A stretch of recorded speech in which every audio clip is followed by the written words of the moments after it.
আমি আর কখনো বাসি খাবার বিক্রি করব না। নিশি বলে, ওই থাম, কতবার উঠবোস করেছে রে? 217 বার আপু। রাজীব সাহেব, আপনি যে বিরিয়ানিতে গরুর মাংসের বদলে কুকুরের মাংস দেন, তারপর বাজারের তুলনায় অর্ধেক দামে বিক্রি করেন, সেই খবর আমরা কিন্তু অনেক আগেই পেয়েছিলাম। ভেবেছিলেন আমরা জানতে পারবো না? নিশি থাকতেই উপজেলাতে কোনো ক্রাইম চলবে, সেটা তো হতে দেব না। জিসান, পুলিশকে কল করেছিলি? জি আপু, করেছি। ওরা আসলে বলে। গুড। আজ থেকে এই রেস্টুরেন্ট বন্ধ। কাশেম মামার ফুচকার দোকান হবে এটা। ঠিক আছে আপু। আপু, এটা করিয়েন না। আমার বউ বাচ্চা আছে, ওরা কিভাবে থাকবে? এখান থেকে যা টাকা পেতাম সেসব দিয়েই সংসার চলতো। চুপ কর হারামি, ন্যাকামি করিস? এতক্ষণ তো লাথি পড়েছিল তোর গায়ে, এবার কিন্তু স্টিক দিয়ে পেটাবো। এমন করবেন না, টাকা লাগলে আপনাকে আমি দেব, তারপরও এমনভাবে বন্ধ করে দেবেন না। টাকার অফার করতেই নিশি রেগে স্টিক দিয়ে পেটাতে যাবে রাজীবকে। তখনই পুলিশ আসলো। নিশি থেমে যায়। নিশির সাথে কুশল বিনিময় করে পুলিশ অফিসার রাজীবকে থানায় নিয়ে চলে যায়। রাজীব জিপে ওঠার সময় নিশির দিকে তাকিয়ে বলে, আপনি কাজটা ভালো করলেন না, সময় মতো আমিও এটা ফেরত দেব। নিশি মুচকি হাসি দেয়। কয়েক মিনিটের মধ্যেই পুরো রেস্টুরেন্ট খালি করে দেয় নিশি।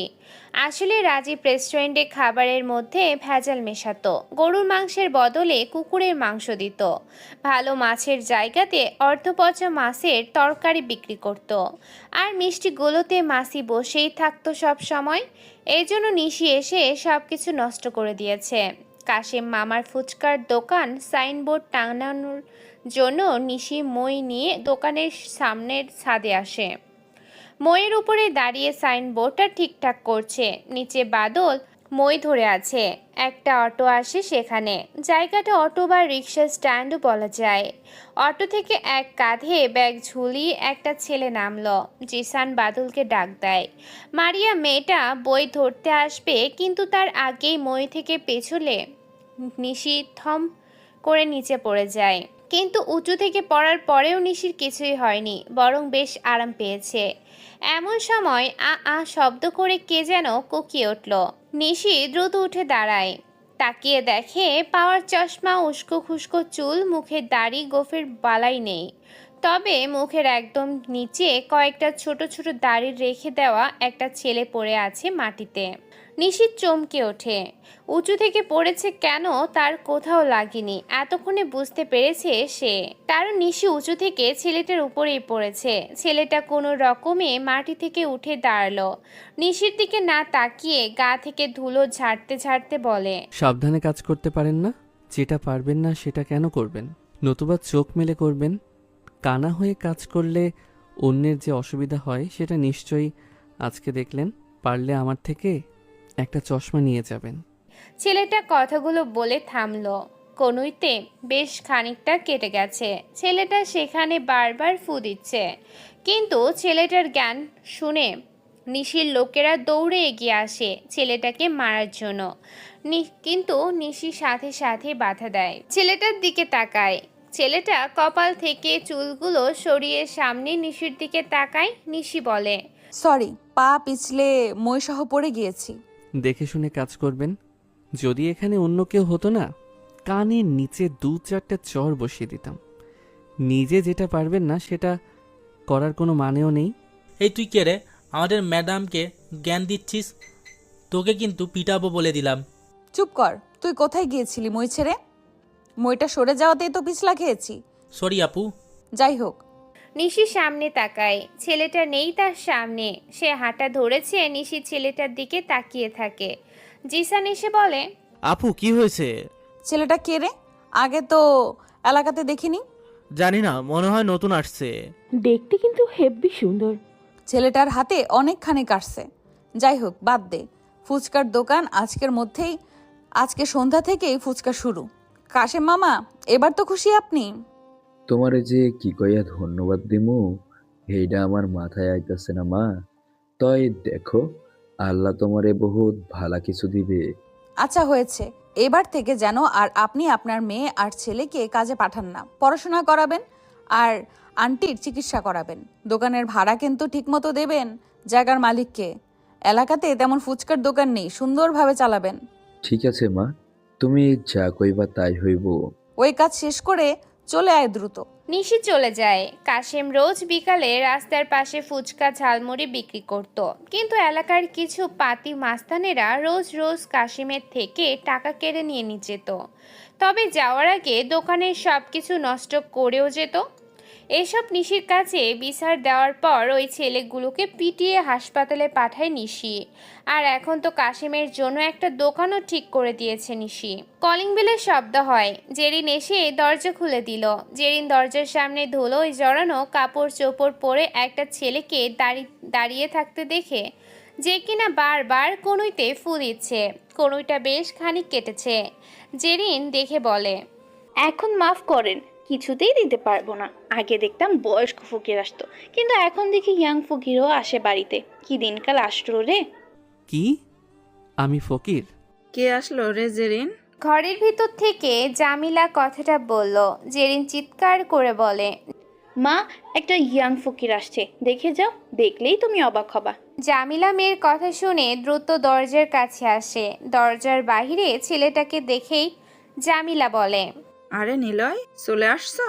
এই অবস্থা কেন তোমার? তুমি চিনো নাকি? গাধি, এটা তোর টিচার, আবার তোর বাবার কলেজের ছেলে।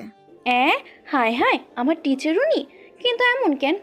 আগে কিছু বলার সুযোগ দিন। আগে ভেতরে আসো বাবা। নিলয় ভিতরে আসে। জেরিন তো লজ্জায় দূরে সরে দাঁড়ায়। হোম টিচারকে শুরুতেই অপমান করলো সে। বেশ লজ্জা পাচ্ছে জেরিন। জামিলা বলে, এবার বলো তো কি হয়েছে? আসলে আন্টি, আপনাদের এলাকায় যে 4 রাস্তার মোড় আছে না, ওখানে নেমে অটোর ভাড়া দিয়ে এদিকে আসছিলাম। হঠাৎ একটা মেয়ে এসে আমার উপরে ধম করে পড়ে। আমি নিচে পড়ি রাস্তার উপরে। রাস্তার যত ধুলো সব আমার গায়ে। দেখুন না, কনুইটাও কেটে গেছে রাস্তা ইটের টুকরোতে। কি বলো? এটা তো ইচ্ছে করে অ্যাক্সিডেন্ট। তা মেয়েটা কি আকাশ থেকে পড়লো? আগে জানতাম আকাশ থেকে বৃষ্টি পড়ে, এখন ছেলেদের গায়ে উপরে মেয়েরাও পড়ে। চুপ থাক, খালি পাকনা পাকনা কথা শিখেছিস। থাপ্পড় দিয়ে তোর দাঁত বের করা বন্ধ করব, বুঝেছিস? আসলে মেয়েটা একটা দোকানে সাইনবোর্ড টাঙাচ্ছিল, মই থেকে পিছলে আমার উপরে এসে পড়ে।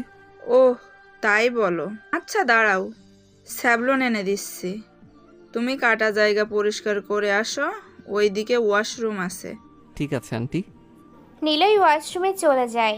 জেরিন মুখ টিপে টিপে তখনও হাসছে। প্রথম দিন পড়াতে এসে এইরকম অবস্থা, বাকি দিন তো পড়েই আছে। জামিলা বেগম জেরিনকে আরও একটা ঝাড়ি দেয়। ঝাড়ি খেয়ে জেরিন মুখ বন্ধ করে। কিছু সময় পর নিলয় বের হয়। জামিলা স্যাভলন এনে দিয়েছে। নিলয় স্যাভলন লাগিয়ে সেখানে মলম দিল। তারপর উঠে বলে, আন্টি আজকে থাক, আজকে পড়াবো না। এমন অবস্থাতে পড়াতে পারবো না, অন্যদিন আসবো। চলে যাবা? সপ্তাহে 4 দিন পড়ানোর কথা, আর আমি এই এলাকাতে এসে উঠেছি। মোড় থেকে গাড়িতে 10 মিনিটের হাঁটার রাস্তা। পরশু আসবো। আচ্ছা ঠিক আছে, তা কিছু খেয়ে নাও, খালি মুখে যেও না। না থাক, আসছি আজকে। নিলয় আর দাঁড়ায় না, বাড়ি থেকে বের হয়ে চলে আসে। নিলয়ের খুব রাগ লাগছে। স্টুডেন্টের সামনে কেমন একটা লজ্জাতে পড়তে হলো তার। সব হয়েছে ওই মেয়েটার জন্য। পড়বি পড়, রাস্তায় পড়, তা না নিলয়ের উপরে এসেই পড়তে হলো। নিলয় বিরক্ত হলেও সেসব নিয়ে আর ভাবে না। নিশি বসে আছে চেয়ারে। কালো কাচের টেবিলের বিপরীতে বসা আয়াস সাহেব সিগারেট খাচ্ছে। নিশির দিকে তাকিয়ে বলে, সামনে এমপি নির্বাচন, দলীয় পার্টি থেকে যারা দাঁড়ায় তারাই পাশ করে, বিপরীত দলের কেউ দাঁড়ালে সে মারা যায়। আমি মেয়র হয়েছি, তোমাকে চেয়ারম্যান বানিয়েছি, এবার কিন্তু এমপি নির্বাচনে আমি এমপিতে দাঁড়িয়েছি। মনে রেখো, এমপি আমাকেই হতে হবে। চিন্তা নেই আঙ্কেল, আমি আছি তো। এমপি পলাশ কিন্তু পরপর 4 বার এমপি পদে আছে। সেটা তো থাকবেই। সরকার যদি 25 বছর ধরে দেশের ক্ষমতার আসনে বসে, তাহলে যে কাউকে দলের পক্ষ নিতে বারবার নির্বাচিত করবে।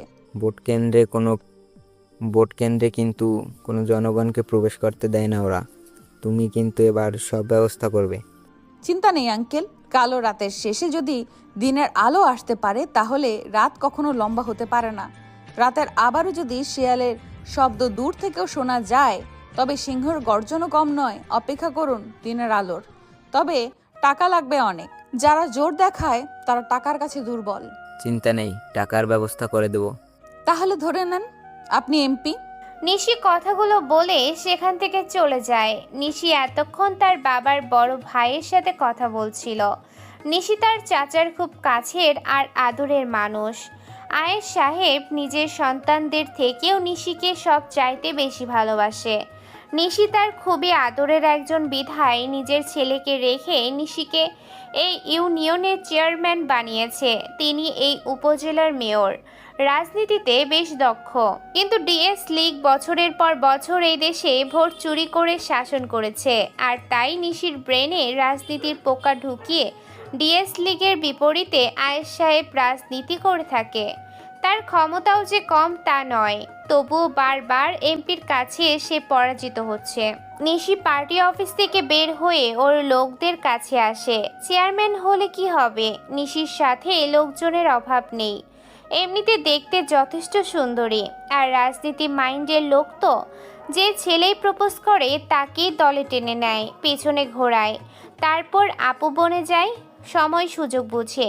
এই জন্য ফ্রিতে বলা যায় সব ছেলেরা নিশির পেছনে থাকে। তবে নিশি কিন্তু চেয়ারম্যান হয়ে বেশ নামডাক করে ফেলেছে। এমপির থেকেও নিশি 2 উপজেলাতে বেশ পপুলার। তার কারণ তো সকালেই ঘটল। এলাকায় যত লয়াল কোয়ালিটির মানুষ আছে সবাই নিশি বলতেই ছুটে আসে। এই জন্য সে পরপর 2 বার চেয়ারম্যান হয়েছে বিনা প্রতিদ্বন্দ্বিতে। পলাশের পরিবারে কে কে আছে রে? 2টো ছেলে আর একটা মেয়ে। দুটো ছেলের মধ্যে বড় ছেলেটা? আর উনি আর তার বউ। বড় ছেলে কোথায় থাকে জানে না কেউ, তবে শুনেছি দেশের বাইরে থাকে। তবে ছোট ছেলেটা বেশ হাবুগুবা আছে। আপনার সাথে সেম ইয়ার হবে ছোট ছেলে। ওটাকেই টার্গেট কর, সে যেন আমাকে প্রপোজ করে। ওর কি কোনো গার্লফ্রেন্ড আছে? থাকলে সেটাকে তুলে নিয়ে গুম করে দে। আর যদি না থাকে তাহলে খেলাটা আমি করব। আর এমপির মেয়ের সাথে জিসান লাইন মারা শুরু কর। আমি? হ্যাঁ, কেন? ছেলে হয়েছিস কি করতে? একটা মেয়েকে পটাতে পারবি না? না মানে আসলে। শালা, যা ভাগ, হাতে চুরি পড়বি এখন থেকে। না না পারবো, মেয়েটাকে পটাবই। গুড, কিন্তু ভালোবাসবি না, প্রেম দেখাবি। প্রেমে পড়বি না, যদি পড়েছিস তাহলে কিন্তু তোকে তুলে এনে পিটাবো। মেয়ে যেন তোর প্রেমে হাবুডুবু খায়। কাজে নেমে পড় সবাই। নিশির প্ল্যান হলো এমপি পলাশের দুর্বলতাকে আগে টার্গেট করা। তারপর আয়েশ সাহেব ফোন হাতে নিয়ে বসে আছে। কতক্ষণ পায়চারি করেও অপেক্ষার প্রহর শেষ হচ্ছে না। হঠাৎ টুং করে একটা মেসেজ আসলো। একটা ফাঁকা নাম্বার থেকে মেসেজ। নাম্বারটা কার জানে না আয়েশ সাহেব, তবে এটাই হলো আয়েশের টাকার মেশিন। কারণ ব্যাংকৃত নাম্বারটি একজন হ্যাকারের, যার নাম অ্যানিমাস। সেই নাম্বার থেকে ইংরেজিতে লেখা একটি বাক্য আসলো। আয়েশ সাহেব মুচকি হাসে। তখনই আরও একটা মেসেজ আসে তার ফোনে। তুমি জানো আমি হাসছি কিনা? তা মিস্টার হ্যাকার, তুমি যে অন্যায় করছো, সিসি ক্যামেরা হ্যাক করে কত পার্সোনাল জিনিস জেনে ফেলেছো। তাহলে তুমি আমাকে ফায়দা ছাড়াই উপকার করছো কেন? তুমি কথা এড়িয়ে যাও। যতবারই জিজ্ঞাসা করি কি চাও, কে তুমি, কেন উপকার করো, তখনই কথা এড়িয়ে যাও। অথচ আমি টাকার সংখ্যা বলবো, তুমি আমার অ্যাকাউন্টে পাঠিয়ে দাও, যেটার পাসওয়ার্ডও তুমি জানো। কি সমস্যা তোমার? 1 কোটি। আর কোনো রিপ্লাই আসেনি অ্যানিমাসের থেকে। আয়েশ সাহেব ভাবতে বসে, সে কে? সে ছেলে নাকি সে মেয়ে? এত বড় হ্যাকার হয়ে সে তাকেই কেন উপকার করে? নিশি ফুচকার দোকানের সামনে বসে আছে। এটাই এখন ওদের আড্ডার স্থান, বা বলা যায় নিশিরের জন্য এটাই চেয়ারম্যান অফিস। নিশি বিচার করতে বসেছে হাজব্যান্ড ওয়াইফ একসাথে থাকবে না। আর মেয়েটা চলে যেতে চায় ছেলেটার থেকে। ছেলেটার দাবি তার বড় বউ পরকিয়া করে বলেই চলে যাবে। এই বিচার শেষ করতে করতে অনেকটা সময় পার হয়ে যায়। নিশি বসে চা খাচ্ছে। এমন সময় একটা অটো এসে থামলো সেই দোকানের সামনেই রাস্তায়। অটো থেকে সেদিনের ছেলেটা মানে নিলয় নামলো। ভাড়া মিটিয়ে সামনে তাকায়, ফুচকার দোকান দেখতে পায় নিলয়। নিশি দেখে সেদিনের সেই ছেলেটা।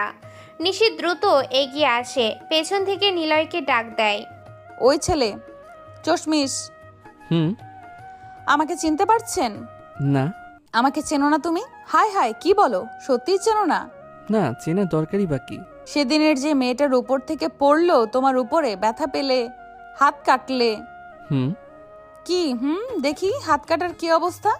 লাগবে না। কি আজব! লাগবে না কেন? আমি সরি বলতে পারিনি সেদিন, এখন সরি বলতে এলাম। দরকার নেই। আরে আজব তো, এমন গম্ভীর উত্তর কেন? কি সমস্যা? হ্যাঁ, এলাকায় নতুন নাকি? দেরি হয়ে যাচ্ছে, বাই। নিশিকে এক প্রকার পাত্তা না দিয়ে নিলয় হাঁটা ধরে। নিশি কোমরে হাত দিয়ে বিরক্তি নিয়ে তাকিয়ে থাকে ছেলেটার দিকে। জিসানরা দৌড়ে আসে নিশির পানে। নিশির রাগী মুখ দেখে বলে, কি হয়েছে আপু, রেগে গেলে যে? ছেলেটাকে চিনিস? হ্যাঁ, সেদিন ছেলেটা। আমাকে নাকি সে চেনেই না, হাস্যকর। 2 থানার বাচ্চা থেকে শুরু করে বুড়ো মানুষ চিনে, আর সে নাকি আমাকে চেনে না। হোয়াট দ্য ফাও কথা! আমার মনে হয় ছেলেটা নতুন, আগে তো কখনো এখানে দেখিনি। আর দেখে তো মনে হচ্ছে না এই শহরের কেউ। আমারও তাই মনে হয়। থাক, বাদ দে। জিসান, তোর কি খবর? একটা প্ল্যানিং করেছি, সেটা হলো এমপির মেয়ে রিয়ার সামনে আমার অনেক ইনোসেন্ট শাস্তি হবে, পরোপকারী হতে হবে। খোঁজ নিয়ে দেখলাম মেয়েটাও বেশ পরোপকারী, বাড়ির কাজে লোকদের সাথে অনেক ভালো ব্যবহার করে, রাস্তাঘাটে কোনো গরিব দেখলে কোনো না কোনোভাবে উপকার করে। বাহ, এই মেয়েটা তো দেখি তার বাবার পুরো উল্টো। ওর বাবা ঠিকই জনগণের টাকা মেরে অ্যাকাউন্ট ভর্তি, আর তার মেয়ে ভালো কাজ করে বেড়ায়। এখন করণীয় কি তোর? এই রাস্তা দিয়ে রিয়া স্কুটি নিয়ে পড়তে যাবে। কাশেম মামার ফুচকার দোকান থেকে কালকে ফুচকা নিয়েছিলাম, আজকেও নেবে বলে জানিয়েছিল।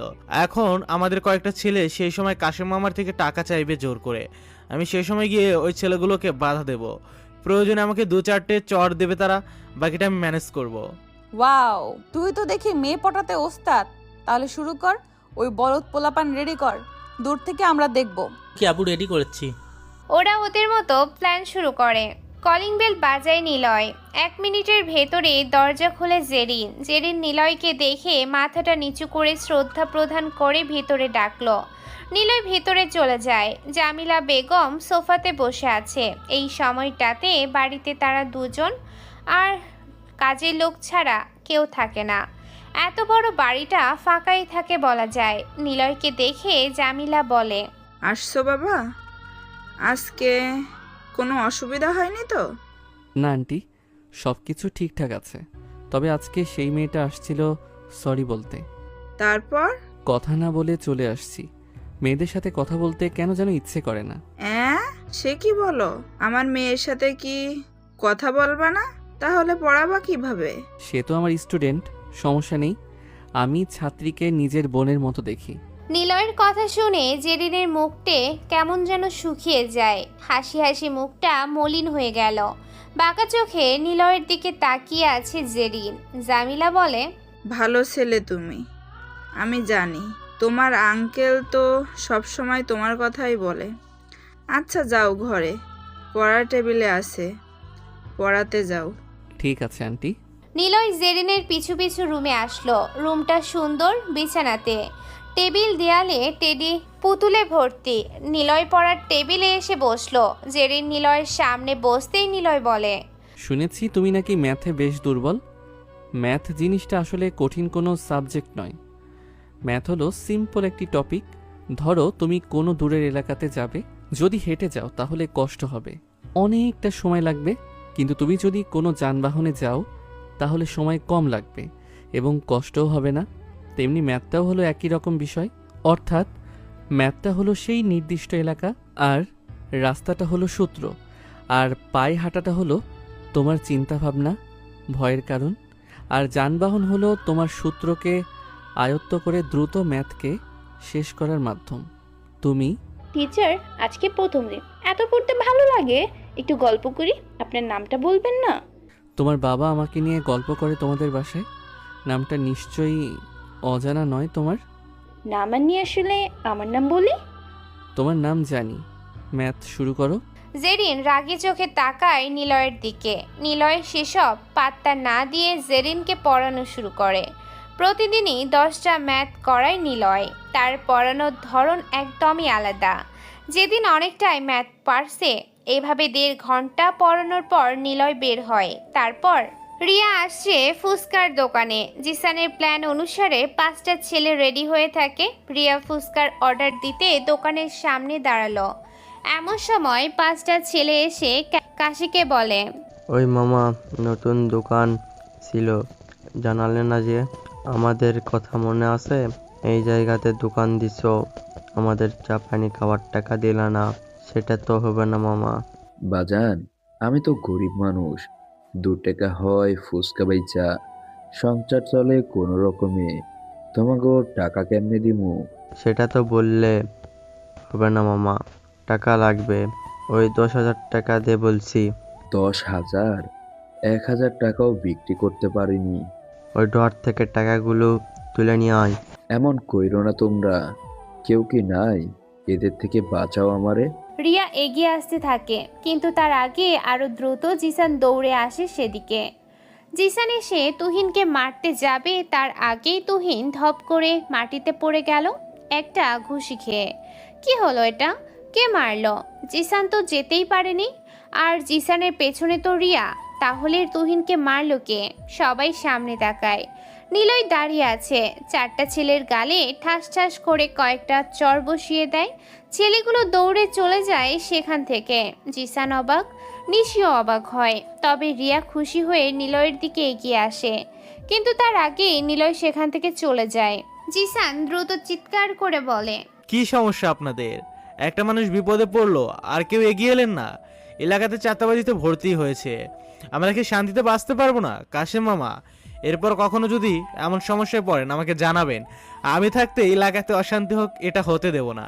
জিসানের কথা শুনে রিয়া ঘুরে জিসানকে দেখে। জিসান আর কিছু না বলে সেখান থেকে চলে যায়। তবে রিয়া জিসানকে দেখেছে, এটাই কাজে লাগবে। কিন্তু নিলয়? একদম সাজানো প্ল্যানটা নষ্ট হয়ে গেল। এই ছেলেটা কোথা থেকে আসলো রে?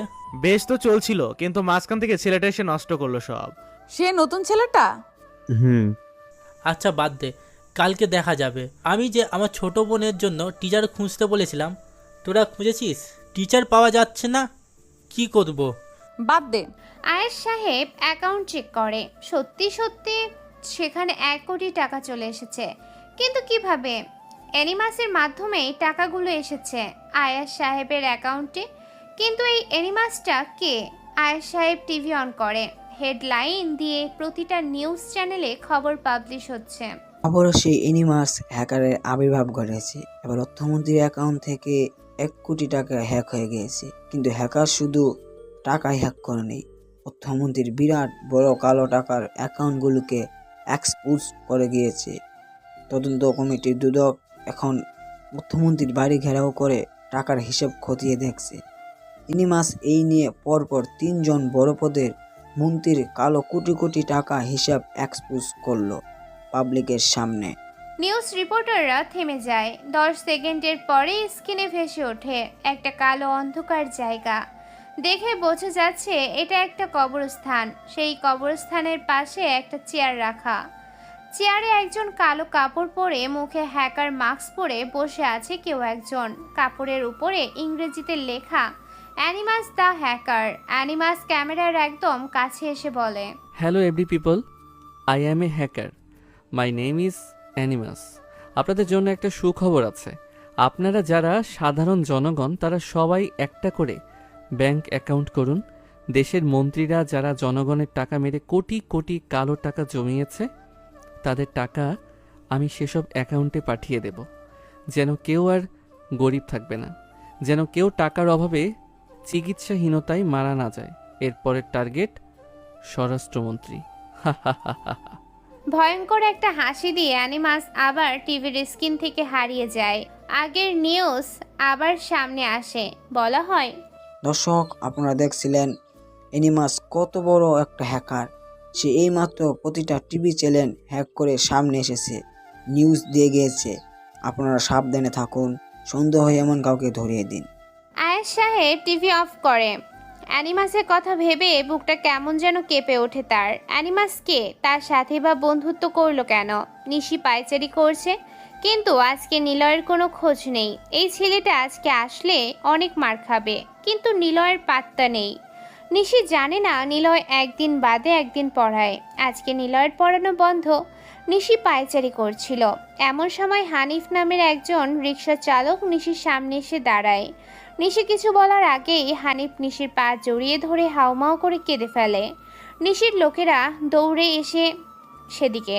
হানিফ কাঁদতে কাঁদতে বলে, মা আমার মাইয়াডারে আইনা দেন, ওরা আমার মাইয়াডা লাই দেয় না, কয় লাই দেওয়ান যাইবো না, লাশ নিতে হইলে এমপির লিখিত কাগজ লাগবো, নয়তো টাকা লাগবো 20 লাখ। আমার অসুস্থ মাইয়াডারে দিয়েছিলাম হাসপাতালে ভর্তি কইরা, একটুখানি পেটে ব্যথা হয়েছিল, অ্যাপেন্ডিক্সের না কিসের জন্য ব্যথা হয়, ওইটা হয়েছিল। তারপর আমারে কয় টাকা জমা দিতে, অপারেশন করতে হইবে।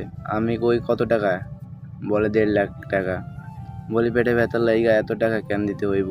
বলে অবস্থা গুরুতর, টাকা না দিলে হইব না। নিজের একটুখানি জমি আছিল, ওইটা বন্ধক রাইখা টাকা নিয়ে জমা দিছি। 1 ঘন্টা পর কয় আমার মাইয়া মারা গেছে, ওরা আমার বাচ্চা মাইয়াডারে মাইরা হালাইছে, সে ক্লাস 6-এ পড়তো। আমার মাইয়া মরেনি, ওরা মাইরা হালাইছে। এখন আমার মাইয়া লাই দিতে চায় না, কয় টাকা লাগবে। আপনি আমার মেয়ের লাগেন, আমার মাইয়াডারে আইনা দেন, আমার মেয়ের লাই দেয় না ওরা।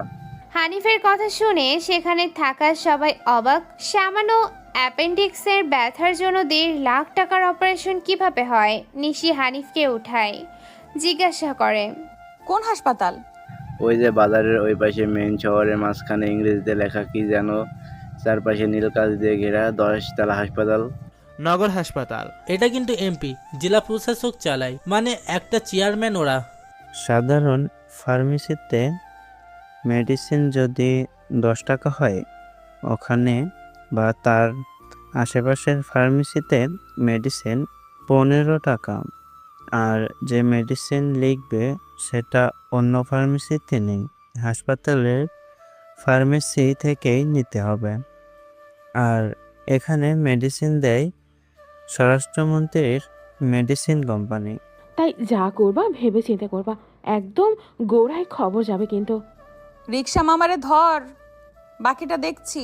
আগে ওই হাসপাতালের ডাক্তারগুলোকে দেখি। খুশি, তোর যেন কি হয়েছে? কই কিছু হয়নি তো। এখন হবে।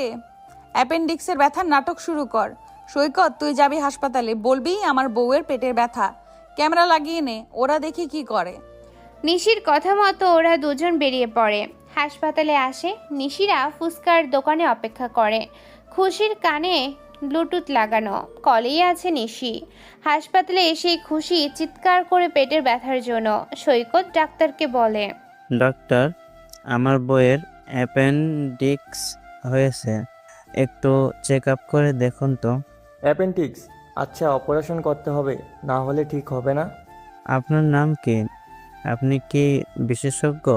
নিশি হানিফকে বলে, ডাক্তারের নাম কি? কুমার রায় ছিল? হ্যাঁ মা, ওই ডাক্তারই আমার মেয়ের অপারেশন করছে। সৈকত, তুই বল যে অপারেশন কেন? আগে চেক আপ করান, রিপোর্ট দিন, দেখেন পেটের মধ্যে কি অবস্থা, সব রিপোর্ট দিন, তারপর অপারেশন। ঠিক আছে আপু, ডাক্তার আগে চেক আপ করান, রিপোর্ট না পেলে কিভাবে করবেন? দেখুন, আমি কিন্তু পড়াশোনা জানি না, তবে আমি জানি চেক আপ পরীক্ষা না করে অপারেশন করা যায় না। আমরা প্রেম করে বিয়ে করেছি, ওর কিছু হতে দেব না। আচ্ছা ঠিক আছে, ক্যাশ কাউন্টারে 20,000 টাকা জমা দিন, তারপর পেপার নিয়ে আসুন আমার সাথে। 20,000? এত টাকা? কুমার চলে যায়। দুজনে বাহিরে চলে আসে। নিশি বলে, বাহ, তোরা তো দেখি ভালো নাটক পারিস, ভালোই খেলেছিস। দে টাকা জমা দে, টাকার রসিদের ছবি তুলে পাঠিয়ে দে, যা যা বলেছে সব করা। নিশির কথা মতো ওরা আবার ভেতরে প্রবেশ করে। খুশিতে বসায় ওয়েটিং রুমে, চিৎকার করতে থাকে পেটের ব্যথায়। তারপর ওরা কাউন্টারে টাকা জমা দিয়ে রসিদ নেয়, সেটার ছবি তুলে নিশির কাছে পাঠিয়ে দেয় সৈকত। সৈকত চেক আপ করে রুমে যায়। খুশির জন্য টাকা জমার রসিদ কুমারকে দেয়। খুশিতে চেক আপ করে ডাক্তার। আধা ঘন্টার মধ্যে কুমার সৈকতকে ডাকে।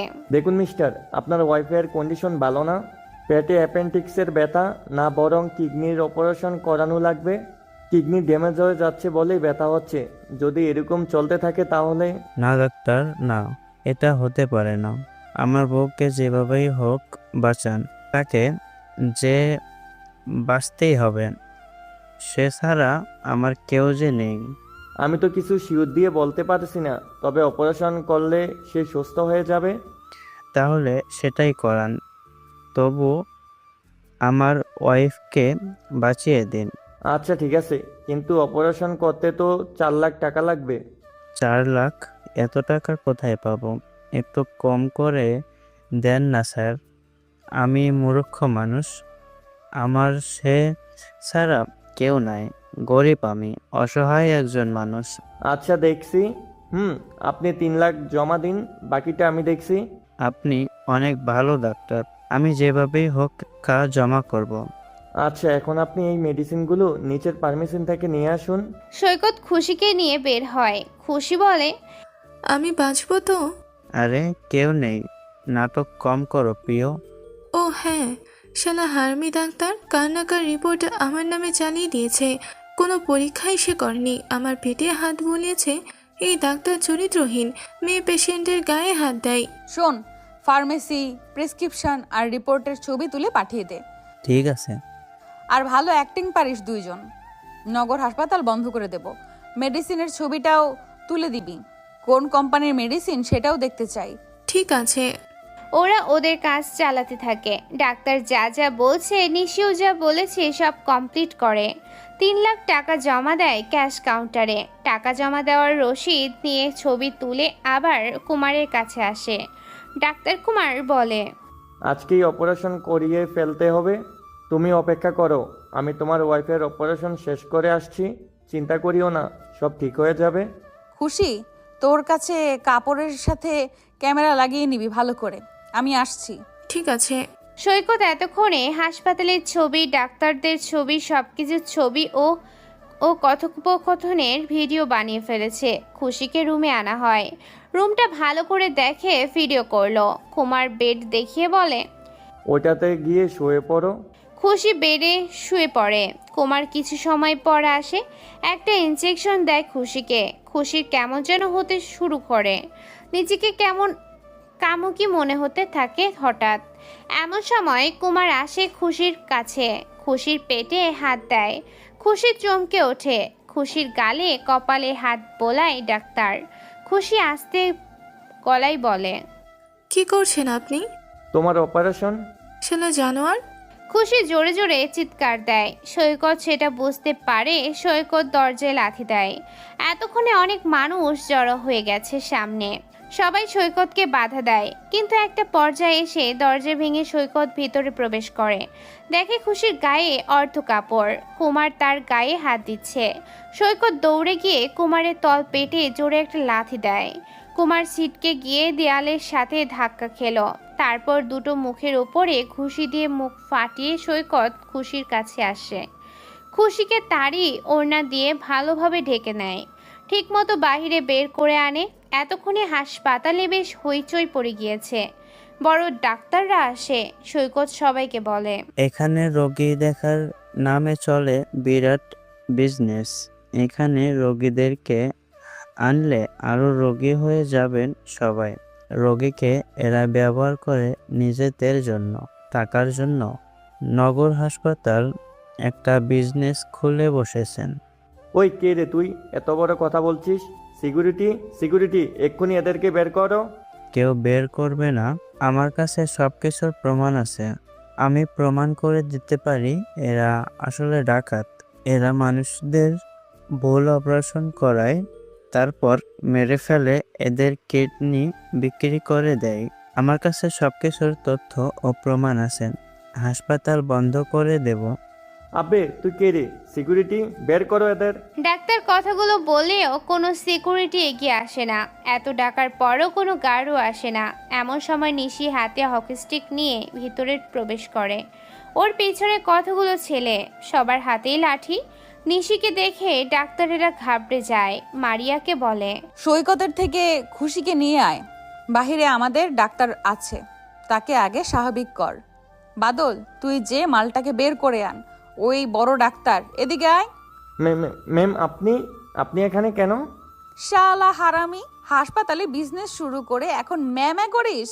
তোর মিডল স্ট্যাম্পে কিক মারবো, তারপর সোজা যেয়ে পড়বি হাসপাতালের চেয়ারম্যানের কোলে। মানে ম্যাম, সবাই তো দেখছে, চলেন আমরা আলাদা কথা বলি। চুপ কর শালা। সবাই শোনেন, খুশি যে মেয়েটাকে অসুস্থ দেখছেন, সে সুস্থ একটা মেয়ে। তাকে আমরা এখানে পাঠাই সত্য জানার জন্য। ওর মেডিকেল সুস্থতার রিপোর্ট আছে, তার শরীরে না আছে অ্যাপেন্ডিক্সের ব্যথা, না আছে কিডনির সমস্যা। কিন্তু ওই শালা কুমার বলে কি না কিডনির সমস্যা। জিসান আগে যে ফার্মেসিওয়ালাদের বের করে তালা মেরে দে ফার্মেসিতে।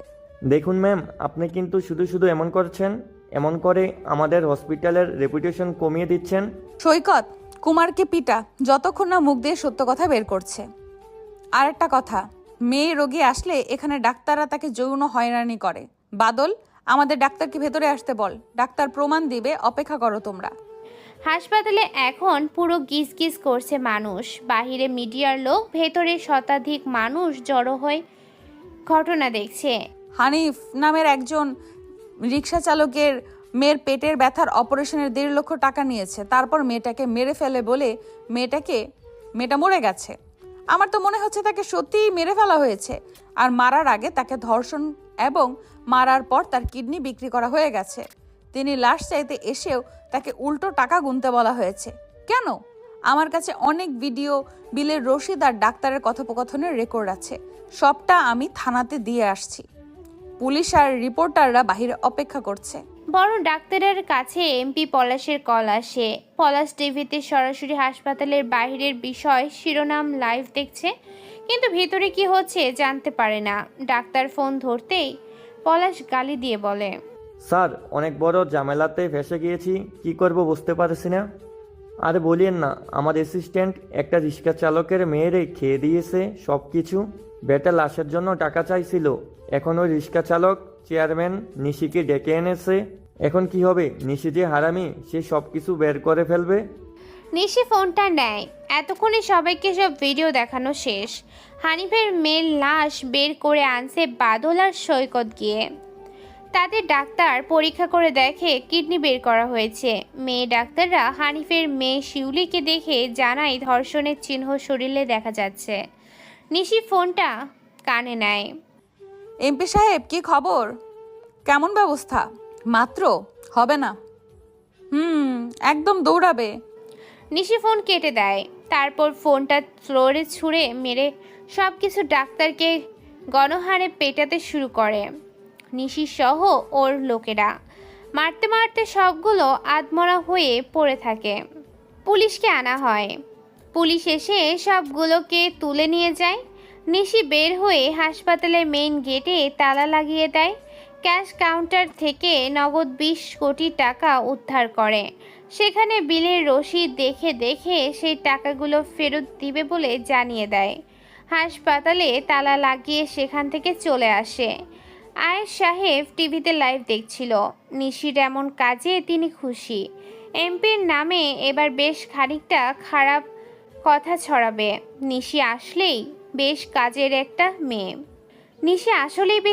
একটা মেয়ে। আয়েশের মনে হচ্ছে এবার তার এমপি হওয়া আটকাতে পারবে না কেউ। সে বাহিরে এসে মিডিয়ার লোক ডেকে রাজনীতির চাল শুরু করে দেয়। তিনি বলে, দলীয় এমপির হাসপাতাল, শুনেছি এটা অনেক নামডাক ছিল, কিন্তু গরিবদের রক্ত চুষে হাসপাতাল বড় করেছে কে জানতো। আজ হয়তো কয়েকজনের সমস্যার কথা জানা গেল, কিন্তু অতীতে কত হাজার মানুষ তাদের শিকার হয়েছে তার হয়তো হিসেব তিনি নিজেও দিতে পারবেন না। আমরা এর সঠিক বিচার চাই। চেয়ারম্যান নিশি যা বলছে তা আমাদের জন্য গর্বের বিষয়। ধন্যবাদ। ব্যাস, আয়েশের টোপ ফেলানো শেষ। এটাই হলো আসল রাজনীতি।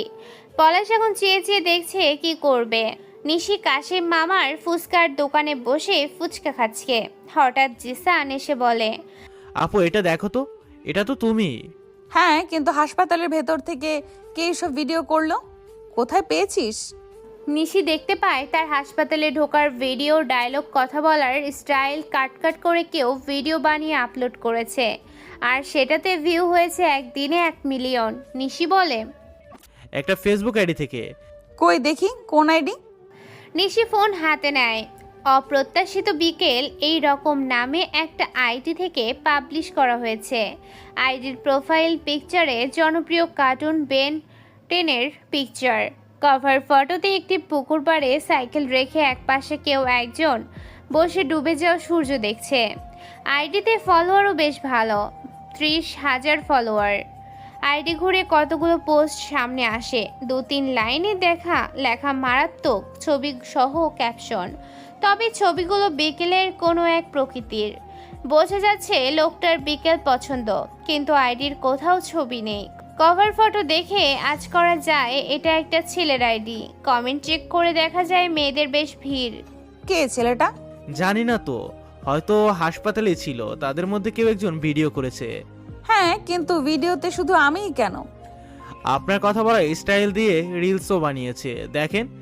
জিসানের থেকে ফোনটা নিয়ে নিশি রিলস ভিডিও দেখতে থাকে। কি আজব লোক। হঠাৎ বাদল আসে নিশির কাছে।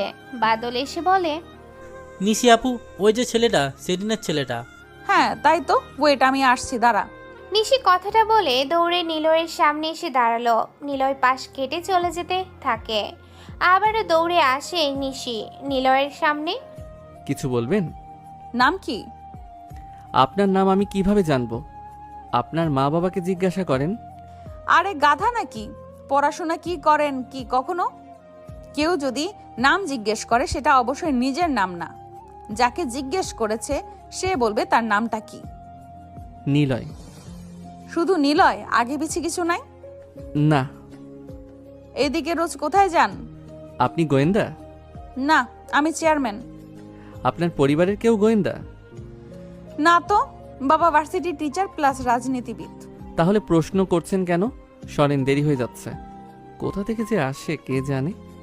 ওই আমি এলাকার চেয়ারম্যান, আমাকে সম্মান দিবেন, বুঝছেন? আচ্ছা। এলাকায় নতুন নাকি?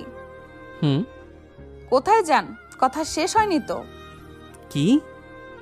পরশু যে ফুচকা দোকানের যারা চাঁদা তুলতে আসলো, ওদের পেটালেন কেন? মানুষ হিসেবে দায়িত্ববোধ থেকে। আপনি কি তাদের সাথে জড়িত? আরে সেটা না, গাধা নাকি? বাবা কি করে?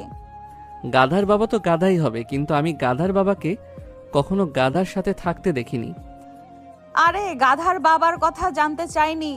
পড়াশোনা কি করেননি কখনো? আজব পাবলিক ভাই। আপনার বাবা কি করে? নেই। ও। নিলয় চলে গেল সেখান থেকে। নিলয়ের চলে যাওয়ার দিকে তাকিয়ে থেকে নিশি কিছু সময়। ছেলেটা কি পাগল? কোনো প্রশ্নের জবাব দিতে পারে না।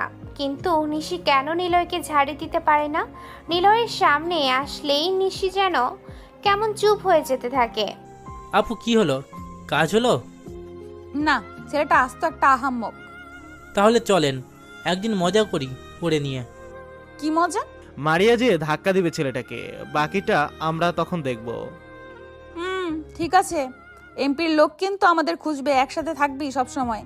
ওরা গল্প করতে থাকে। নিলয় কলিং বেল চাপে। জেরিন এসে দরজা খুলে দেয়। নিলয়কে দেখে দ্রুত আবার পড়ার রুমে চলে আসে। নিলয়ের সোজা পড়ার রুমে আসে। জেরিনকে বই বের করতে বলে। জেরিন বলে, টিচার আপনি এসেই পড়তে বললেন কেন? আগে টিচার এসে আমার বান্ধবীদের কথা, আমার বয়ফ্রেন্ড আছে কিনা এসব জিজ্ঞেস করতো। আমাকে প্রপোজও করেছে, কিন্তু পরে এত ঝাড় খাইছিল। হি হি হি। Shut up. হায়ার ম্যাথে তুমি 10-এ টেস্ট এক্সামে ফেল করেছো, এসএসসিতে 10-এ পাস। পড়ায় মন দাও। জেরিন ঝাড়ি খেয়ে চুপ হয়ে যায়।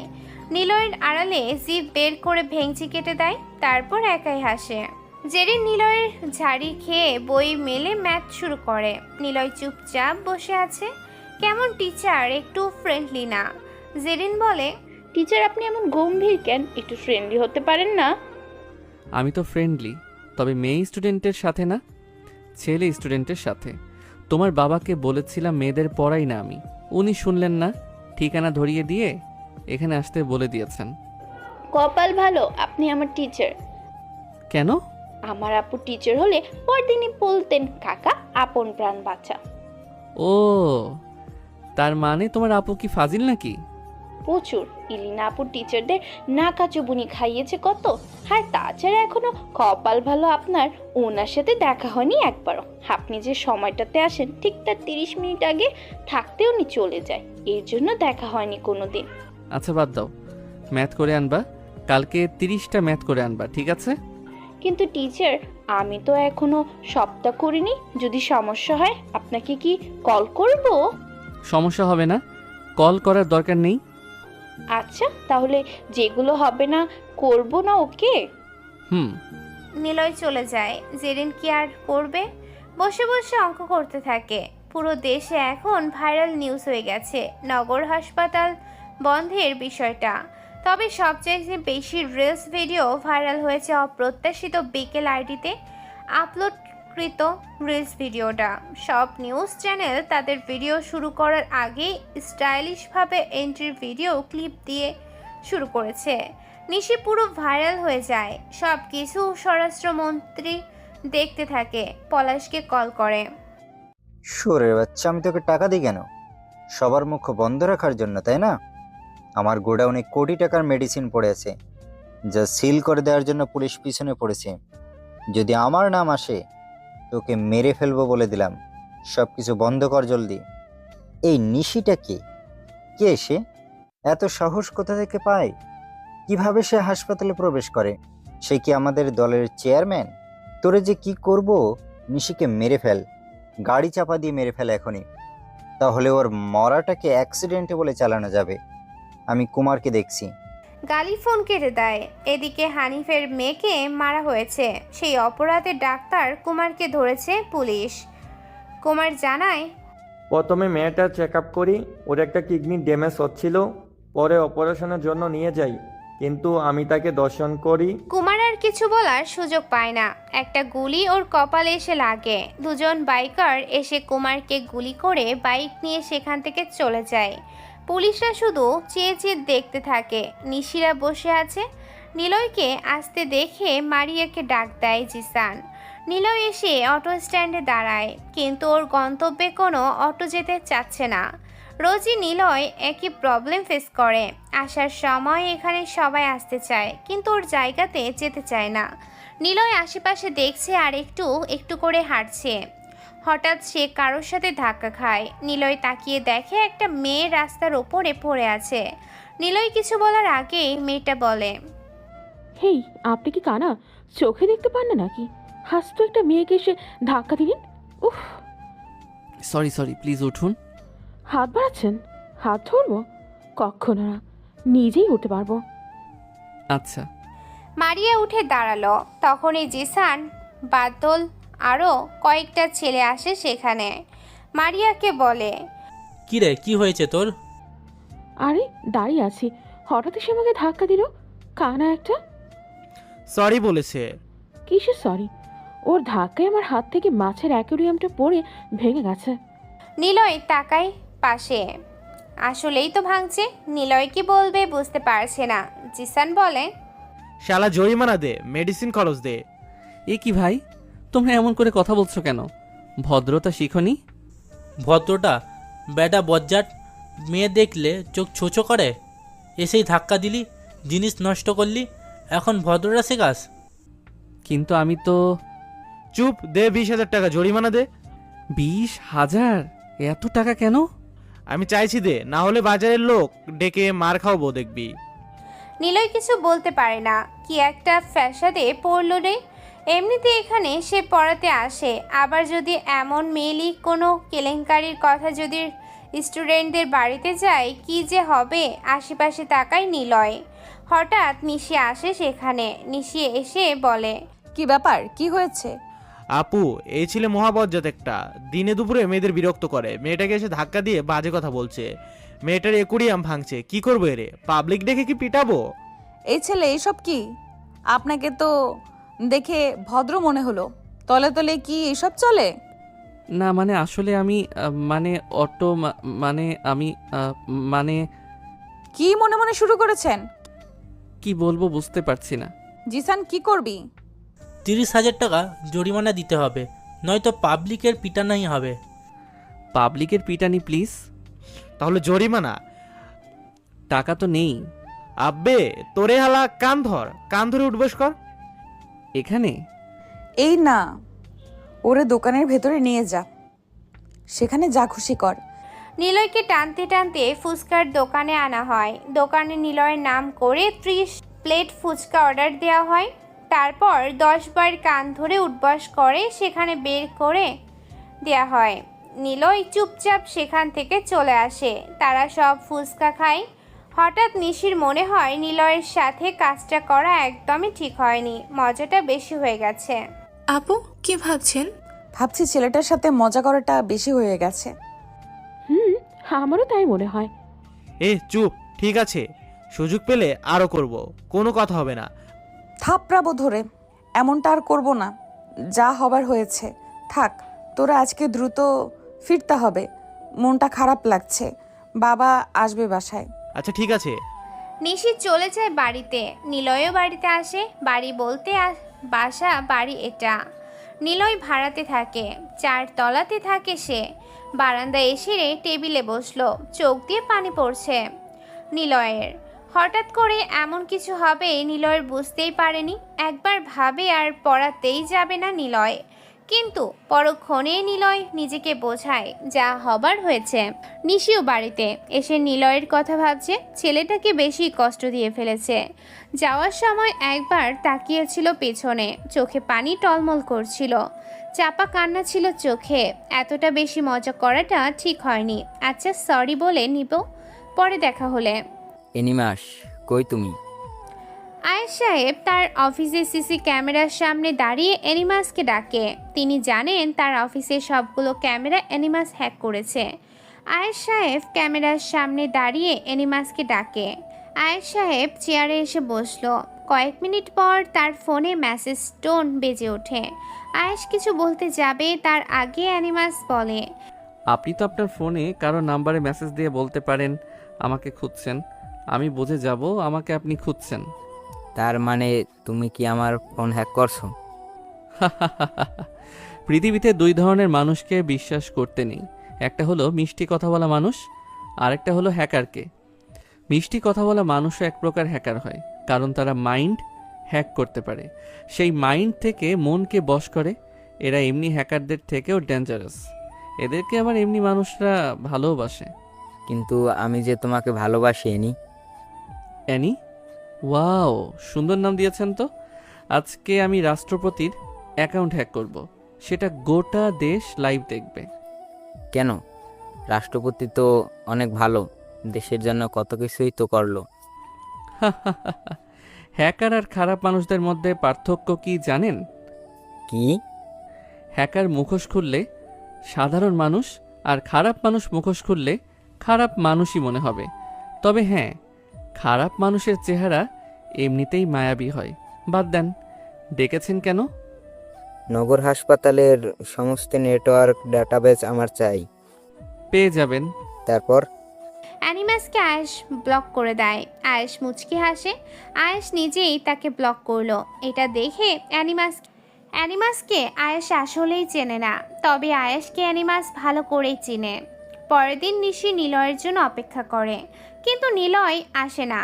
নিশির ভালো লাগে না কিছু। বুঝতে পারে একদিন বাদে একদিন নিলয় এখানে আসে। নিলয় আসলে যেন তাকে কল করা হয়। সেটা বলে নিশি বাড়িতে চলে যায়। আজকে আর সে বের হয়নি, সারাদিন বাড়িতে কাটিয়েছে। এর মধ্যে অ্যানিমাস আয়েশকে নগর হাসপাতালের সব ডেটা হ্যাক করে দিয়েছে, যেটাতে অনেক প্রমাণ আছে স্বরাষ্ট্রমন্ত্রীর বিরুদ্ধে। আয়েশ মুচকি হাসতে থাকে। নিশি পরের দিন দুপুরে বাড়ি থেকে বের হয় কাশিম মামার ফুচকার দোকানে। এসে কিছু সময় দাঁড়িয়ে থেকে রাস্তার পাশে আসলো। নিলয় এখানে এসে থামে। নিশি বুকে হাত রেখে একবার ওপাশ থেকে একবার এপাশ দেখছে। ওর লোকেরা দোকানের ভেতর থেকে নিশির এমন অস্থিরতা দেখে বোঝার চেষ্টা করছে নিশির আসলে কি হয়েছে, মুড অফ কেন নিশির। কিন্তু আপাতত কেউ সেটা জিজ্ঞাসা করার সাহস পাচ্ছে না। নিশির অপেক্ষা যেন শেষই হচ্ছে না। বারবার হাত ঘড়ির দিকে তাকাচ্ছে, কিন্তু নিলয়ের আসার কোনো নামই নেই। নিশি বাম পাশে তাকায়। হঠাৎ ডান পাশ থেকে একটা ট্রাক খুব গতিতে নিশির দিকে এগিয়ে আসতে থাকে। নিশি তখনই ডান পাশে তাকায়। পেছন থেকে ওর লোকেরা চিৎকার করে সরে যেতে বলে। নিশি দেখে ট্রাকটা ওর খুব কাছে চলে এসেছে। সরে যাওয়ার কোনো উপায় নেই। নিশ্চিত মৃত্যু হবেই ভেবে চুপচাপ দাঁড়িয়ে রইল। যদিও আকস্মিক ভয়ে নিশি সরতেও পারে না। নিশ্চিত মৃত্যু হবে ভেবে চুপচাপ দাঁড়িয়ে রইল। যদিও আকস্মিক ভয়ে নিশি সরতেও পারে না। চিৎকার করে ওঠে নিশি। চোখ দুটো বন্ধ করে বাঁচাও বলতে কে যেন খুব জোরে ধাক্কা দিয়ে একপাশে ফেলে দেয় নিশিকে। নিশির গা ভারী লাগছে। সে হয়তো মরে গেছে, কল্পনা করতে আরও কেঁপে ওঠে। কিন্তু এ কি, সবার কথা শোনা যাচ্ছে কিভাবে? তার মানে নিশি মরেনি? নিশি চমকে উপরে উঠতে যায় কিন্তু পারে না। একটা ভারী কিছু যেন ওর উপরে পড়েছে। নিশি মনে মনে বলে, বেঁচে আছি কি সত্যি? তাহলে কি আমার উপরে গাড়ি এসে পড়েছে? এত ভারী কেন? কিন্তু নরমও তো আছে। গাড়ির কি চুল হয়? চুলসেন? গাড়ি কি শার্ট পরা? কেমন গাড়ি? নিশি জিসানদের কথা শুনতে পায়। চোখ মেলে তাকায় নিশি। সাদা আকাশ, তার মানে গাড়ির নিচে সে পড়ে নাই, তাহলে সে ওর উপরে পড়েছে। তাকিয়ে দেখে একটা মানুষ। নিশি জিসানদের কথা শুনতে পায়। চোখ মেলে তাকায় নিশি। সাদা আকাশ, তার মানে গাড়ির নিচে সে না, তাহলে কে ওর উপরে? তাকিয়ে দেখে একটা মানুষ। জিসান এসে উপরে থাকা মানুষটাকে টেনে তুলে অর্ধেক। নিশি দেখে যার উপর সে অপেক্ষা করেছিল সারাটা দিন, সেই ছেলেই তো। নিশির উপরে নিলয় পড়ে আছে। কিন্তু এ কি? জিসান নিলয়কে টেনে তুলতে গিয়ে হাত ফসকে নিলয় আবার নিশির উপরে পড়তে থাকে। তবে এবার ঘটে অন্য রকম ঘটনা। নিলয় সোজা নিশির ঠোঁটের উপরে নিজের ঠোঁট মেশায়, অর্থাৎ নিশির ঠোঁটের ওপরে নিলয়ের ঠোঁট এসে পড়ে। নিশি চোখ বড় বড় করে নিল। সাথে সাথেই নিশির লোকেরা হাই হাই করে ওঠে। ওরা আর দেরি করে না, দ্রুত নিলয়কে ওঠায়। তবে নিলয়ের হাতে পায়ে কপালে কাটছে, নিশিরও কাটছে, কিন্তু নিশি চুপচাপ শুয়ে আছে। মারিয়া আর খুশি নিশিকে টেনে তোলে। সবাই নিশিকে ঘিরে বলে, আপু ঠিক আছেন? কোথায় লাগছে? আমরা দৌড়ে আসার আগেই ট্রাকটা, কিন্তু ওই ছেলেটা বাঁচালো আপনাকে। নিশি কথা বলে না, নিলয়ের দিকে তাকিয়ে আছে। নিশির চোখ নিলয়ের ঠোঁটের দিকে। নিলয়ও নিশিকে দেখছে।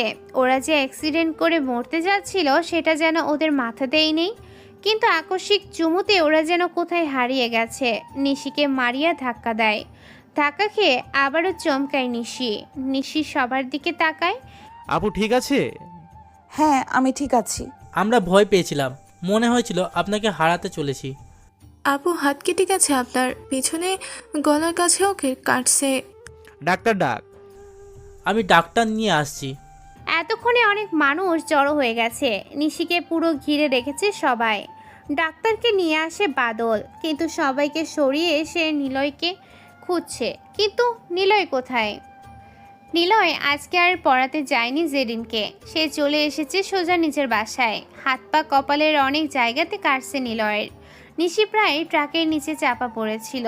নিলয় অটোতে এসে নেমেছিল ঠিক কয়েক সেকেন্ড আগে। অটোর ভাড়া দিতে মানিব্যাগ বের করেছিল, এমন সময় দেখতে পায় একটা ট্রাক নিশির দিকেই আসছে।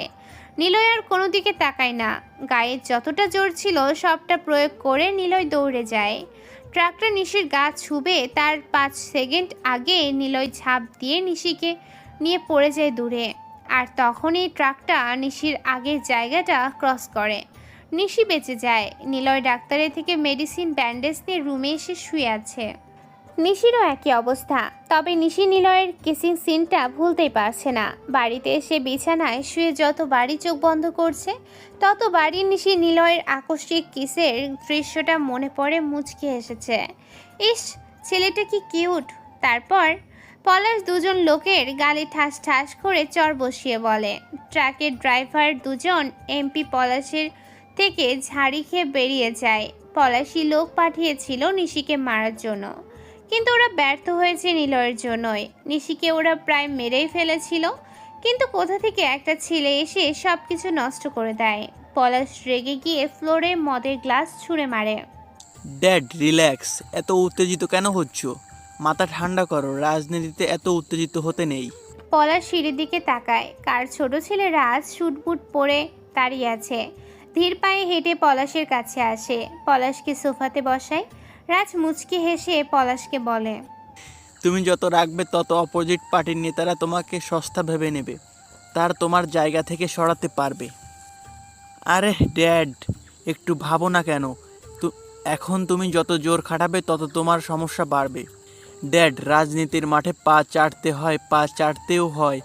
এই রীতি তোমাকে অনুসরণ করতে হবে। এখন তুমি একটা সাংবাদিক সম্মেলন করবা, মিডিয়ার সামনে কাঁদবা, কাঁদতে কাঁদতে বলবা, আমারই ভুল, আমি ডাক্তারদের উপর বিশ্বাস করেছিলাম।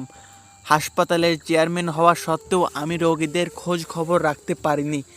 আমি সেটার জন্য দুঃখিত। তবে যারা এই হসপিটালের সাথে খারাপ সময় পার করেছে আমি তাদের পাশে আছি। আমার থেকে তারা সব ধরনের অনুদান গ্রহণ করবে। আর আমি হাসপাতালের থেকে খারাপ মেডিসিন, খারাপ ডাক্তার, খারাপ ব্যবস্থা সরিয়ে ফেলবো। আসলেই তালা ঝুলুক আমার হাসপাতালে, বুঝতেই পেরেছো? ওহ ড্যাড, তোমাকে নমিনেশন কে দিয়েছিল এগুলো তুমি মিডিয়ার সামনে বলবা, কিন্তু কাজ করবা আবার আগের মতো। তোমার টার্গেট এখন হাসপাতালের পাবলিকলি ওপেন করা। 10 জন গরিব মানুষ ধরে আনবা, টাকা দিবা, ওদেরকে শিখিয়ে দিবা যে তাদের বড় রোগ হয়েছিল। তুমি মানে চেয়ারম্যান নিজে থেকে একটা সময় তাদের সেই রোগ 30% টাকায় সারিয়ে তোলার ব্যবস্থা করেছিলে। লোকগুলোর পরিবারও যেন থাকেই, কেঁদে কেটে যেন কথাগুলো বলে তারা। আর একটা তাৎক্ষণিক চ্যারিটি প্রকল্প স্টার্ট করে দাও। সব পেপারস সামনে দিয়ে বলবা এটা হলো আমার চ্যারিটি প্রকল্প। এখানে এই নগর হাসপাতালের থেকে প্রতি বছর লাখ লাখ টাকা ডোনেট করা হয়, যেটার মাধ্যমে গরিব শিশু আর বৃদ্ধাশ্রম চলে। ব্যাস, কাজ শেষ তোমার। কাঁদবা আর বলবা হাসপাতালের বন্ধের কারণে সব কিছু শেষ হয়ে গেল, আর পাবলিকের সরি বলবা। আর প্রমিস রাখবা যে হাসপাতালের দায়িত্ব এবার যথাযথভাবে পালন করব। সব দোষ দায়িত্বরত ডাক্তারদের দিবা। খেলা শেষ। রাজের কথা শুনে পলাশ তো অনেক খুশি। তার ছোট ছেলে সবার সামনে বোকাশোকাভাবে প্রেজেন্ট করলেও যে সে যে কত বড় বুদ্ধিমান তার প্রমাণ পলাশ বারবার পায়। পলাশ মুচকি হেসে রাজকে জড়িয়ে ধরে। ওর ছেলে যে কত বড় জিনিয়াস সেটা প্রমাণ করলো। পলাশের জায়গাতে ওর ছেলেকে বসালে সে পাক্কা একটা খেলোয়াড় হবে। পলাশ সব কিছু রেডি করতে থাকে। দেশের যতগুলো বড় ডোনেট সংস্থা আছে তাদের সাথে যোগাযোগ করে পলাশ তাৎক্ষণিক তিনি মোটা অঙ্কের টাকা ডোনেট করে দেয় এসব, এবং সেসবের পেপারস হাতে নেয়। এবার নতুন কিছু শুরু করবে সে। নিলয় মুচড়ে এসে নামলো। অটোর ভাড়া মিটিয়ে কাশেম মামার ফুচকার দোকানে চোখ পড়ে। ফুচকার দোকানটা স্বাভাবিক ভিড় থাকলেও যাদের উপস্থিতি রোজ নিলয় আর চোখে দেখে তারা নেই। মানে নিশিরা নেই সেখানে। নিশিরা আজ 2 দিন ধরেই নেই। নিলয় কাশেম মামার ফুচকার দোকানে আসলো। নিলয়কে দেখে কাশেম মামা বলল, বাবা তুমি আইছো? তুমি না আমাকে নিশিমারে বাঁচাইলা? না মানে আসলে আমি না, আল্লাহ চেয়েছিল তাই হয়েছে। আচ্ছা সে কেমন আছে? ও আচ্ছা ধন্যবাদ। নিলয় সেখান থেকে চলে আসে। সে হাঁটতে থাকে, তার স্টুডেন্টদের বাড়ির সামনে আসে। বাড়িতে কতগুলো গাড়ি, হয়তো জেরিনের বাবা বাড়িতে। এই সময়টাতে কেউ থাকে না, সেই জন্য নিলয় পড়াতে আসে এই সময়টা। কারণ নিলয়ের কোলাহল বাড়ি ভর্তি লোক পছন্দ না। নিলয়কে দেখে দারোয়ান গেট খুলে দেয়। তারপর মেইন দরজায় এসে কলিং বেল বাজায় সে। কিছু সময় পর খট করে দরজা খোলার শব্দ হয়। জেরিন দাঁড়ানো, নিলয়কে দেখে বলে, টিচার আপনি গতকাল আসেননি কেন? একটু কাজ ছিল। আচ্ছা ভেতরে আসেন, বাসায় আজকে বাবা আপু সবাই আছি। আচ্ছা। নিলয় ভেতরে আসে। সোফাতে জেরিনের বাবাকে বসে থাকতে দেখলো। জেরিনের বাবা জেহানকে বসে পত্রিকা পড়ছে। নিলয় যেয়ে সামনে দাঁড়ায়। নিলয়কে দেখে বলে, আরে নিলয় কেমন আছো? তখন আসলাম। এইমাত্র স্যার। আচ্ছা বসাও। না মানে স্যার, পড়ানোর পর কথা বলি। ও ওকে ঠিক আছে, যাও তাহলে। নিলয় জেরিনের রুমে আসলো। জেরিন বই নিয়ে বসে আছে। নিলয় সামনের চেয়ারে বসে বলে, হোমওয়ার্ক কই? এই তো টিচার, এই নিন খাতা। এ কি, এটাতে মাত্র 5টা অঙ্ক কেন? আপনি তো বলছেন যা হবে না তা রেখে দিতে, 5টা ছাড়া বাকি একটাও হবে না। এত যদি কিছুটা ধারণা দিতে বললাম নাম্বারটা দেন, তাহলে ফোন ক্যান করে জেনে নিতে পারতাম। চুপ। কি রে, এখনো না খেয়ে বসে আছিস? তোকে দিয়ে যে কি করব আমি? সব সময় জ্বালাস। তোর আঙ্কেলের লাই পেয়ে পেয়ে একদম গোল্লাই গিয়েছিস। ধুর, ভালো লাগে না। নিলয় জামিলা আন্টির চিৎকার শুনতে পায়। নিলয় সেদিকে তাকায়। চিৎকারটা পাশের রুম থেকে আসছে। নিলয় সেদিকে তাকাতেই বলে, মা আপুকে বকা দিছে। হাসি পায় আমার। আপু এত বড় হয়ে রোজ মায়ের কাছে বকা খায়, কান টানাও খায়। আপু একটু মায়ের কথা শুনে না। মায়ের ইচ্ছে ছিল আপু চাকরি করবে, তা না করে। তোমার আপুর বায়োডাটা শুনতে চাইছি। হোমওয়ার্ক করনি কেন? হাত দাও। হাত দিব? হাত ধরবেন? ইস! জেরিন হাত বাড়াতে নিলয় তার ব্যাগ থেকে কাঠের স্কেল বের করে এক হাতে পরপর 5টা বাড়ি দেয়। জেরিন অবাক হয়ে গেছে। সে বুঝতে পারে এই টিচার অন্য টিচারদের মতো না। অন্য টিচার এসে জেরিনের সাথে ফ্ল্যাট করত, কিন্তু নিলয় পুরো উল্টা। জেরিনের হাত লাল হয়ে গেছে, চোখ দিয়ে পানি পড়ছে। নিলয় কিছু বলতে যাবেই তার আগে পাশের রুম থেকে চিৎকার শুনতে পায়। উফ মা, খেতে ভালো লাগছে না। বকো কেন খালি? বাইরে যাচ্ছি, থাকো তো। একদম পা কেটে রেখে দেব যদি বাইরে যাওয়ার নাম করেছিস। এত বড় অ্যাক্সিডেন্ট গেল, সে আবার বাহিরে যাবে। থাপ্পড় চিনিস? থাপ্পড়। মা ঠিক আছি তো। আচ্ছা উঠানে তো যেতে দিবা নাকি? উঠানে যা, কিন্তু 1 ঘন্টার মধ্যে ফিরে আসবি বলে দিলাম। যদি বের হয় তোর বাড়িতে ঢোকা বন্ধ। আচ্ছা। দরজা খোলার শব্দ হয়, কেউ একজন বেরিয়ে যায় বাহিরে। নিলয় দেখে জেরিনের রুমের দরজার পর্দা ওপাশে কেউ একজন হেঁটে চলে যায়। নিলয় জেরিনকে পড়াতে থাকে। আজকে নিলয় সুন্দর করে পড়াতে থাকে জেরিনকে। সব কিছু ভালোভাবে বুঝিয়ে দেয়। 1.5 ঘন্টা পড়ানোর পর নিলয় বের হয়। ড্রয়িং রুমে এসে দেখে জেহান সাহেব নেই। নিলয় দরজা খুলে বের হয়, কিন্তু তখনই কারোর সাথে ধাক্কা লাগে। নিলয় হাত বাড়িয়ে তার কোমর জড়িয়ে ধরে, পড়া থেকে তাকে আটকায়। নিলয় তার মুখে দিকে তাকায়। নিলয় অবাক হয়, কারণ যাকে ধরেছে সে হলো একটা মেয়ে। আর নিলয় সে মেয়েটাকে খুব ভালো করেই চেনে, কারণ মেয়েটা হলো নিশি। নিশিও নিলয়কে দেখে হতবাক হয়, হা করে নিলয়ের দিকে তাকিয়ে আছে। নিলয় দরজার কি হলে এক হাত দিয়ে ধরে আরেক হাতে নিশিকে জড়িয়ে ধরে হেলে আছে। দুজনেই কল্পনাতে হারিয়ে যায় কোথাও। এইভাবে প্রায় 1 মিনিট থাকার পর দুজনেরই হুঁশ ফেরে। নিলয় নিশিকে সোজা করে দাঁড় করায়। দরজাটা ঠিকমতো আটকে দ্রুত পাশ কাটিয়ে চলে আসতে যাবে, এমন সময় নিশি পেছন থেকে ডাক দেয় নিলয়কে। ওই নিলয়, আপনি এখানে? আমাকে দেখতে আসছেন নাকি? নিলয় চমকে ওঠে, বুকের ভেতর কেমন কাঁপতে শুরু করেছে। একদিন আগে সেই আকস্মিক চুমুর দৃশ্যটা চোখের সামনে ভাসতে থাকে। নিলয় লজ্জায় একদম চুপসে গিয়েছে, নিশির দিকে তাকাতেও পারে না। নিশি দ্রুত নিলয়ের সামনে এসে দাঁড়ায়। নিলয় নিশির দিক থেকে চোখ সরিয়ে নেয়। নিশি বলে, কি ব্যাপার, কথা বলেন না কেন? আর সেদিন কোথায় হারিয়ে গিয়েছিলেন? কত খুঁজছিলাম আপনাকে। আপনি ঠিক আছেন? কিছু হয়নি তো আপনার? আমি ঠিক আছি। তোতলাচ্ছেন কেন? না মানে আসি, আমার কাজ আছে। যাবেন তো। তা বলেন, এখানে কি করছেন? আমাকে দেখতে আসছেন? ঠিকানা দিল কে? কাশেম মামা নাকি আমার লোকেরা? না মানে আমি আপনাকে দেখতে এসেছেন তাই তো? না না তার মানে? মানে এটা কার বাড়ি? আপনি কি এখানে থাকেন? হ্যাঁ, এটা আমার বাড়ি। এই বাড়ির বড় মেয়ে আমি। কেন বলুন তো? না কিছু না। নিলয় আর দাঁড়ায় না, হনহন করে হেঁটে চলে যায়। নিশি নিলয়ের পালানো দেখে হেসে ফেলে।